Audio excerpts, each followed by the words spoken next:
Hello again, it's Raylene from RTO Doctor, and as I'm sitting here working on a client's matter for an AAT project, I just thought that I would take the opportunity to talk to you briefly about national recognition and credit transfer.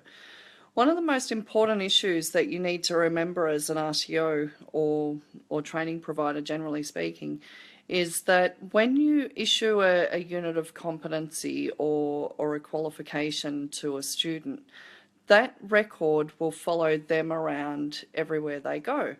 Now, if you think about, for example, trainers and assessors, this is a really good example. So trainers and assessors who obtain their qualification from a TAE provider, they've got their testament, they've got their record of results, and that goes on file with another RTO who they're training and assessing with. Now, of course, trainer and assessor qualifications are one of the first things that come up during a regulatory audit. And if your statement of attainment or your record of results or your testament is not compliant, the audit of one RTO will automatically lead to the audit and red flag for another RTO. So that's one of the issues that you need to consider is what does your testament, record of results and statement of attainment say about you in the hands of another RTO as part of their audit. But one of the other things that I wanted to mention was that sometimes when a provider is cancelled or they voluntarily relinquish their registration, they issue students with a statement of attainment or a qualification, and sometimes that student will need that qualification or those units of competency on the statement of attainment to be able to continue in their educational pathway, and they may seek national recognition with another provider, or when another provider is taking on the training and assessment of the cancelled provider, for example,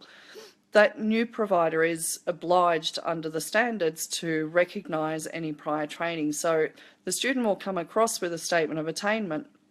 as an example, and the new provider must recognise, unless it's a licensing issue, but the new provider must recognise the statement of attainment and competency granted from a previous RTO. Now that causes a few problems for some RTOs, because what happens is the new RTO could potentially become not compliant. So if the student hasn't got the underpinning knowledge and skills that satisfy that unit of competency, even though that unit of competency has been granted, it's then incumbent on the new provider to make sure, as part of identifying student or learner needs and addressing those needs, it's important for the new provider to make sure that they're actually addressing those needs and the missing underpinning knowledge and skills. But how do you do that without breaching the clause where you're required to recognise the statement of attainment of other providers and making sure that you're not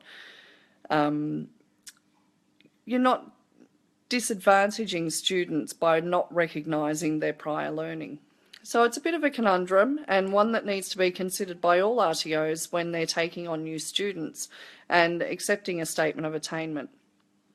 But one of the other issues under this topic that I wanted to briefly address was that of credit transfer under the National Code and National Code Part D Standard 12 credit transfer. Really important that when you're granting credit transfer under the National Code that you don't forget to vary the course duration where it's required.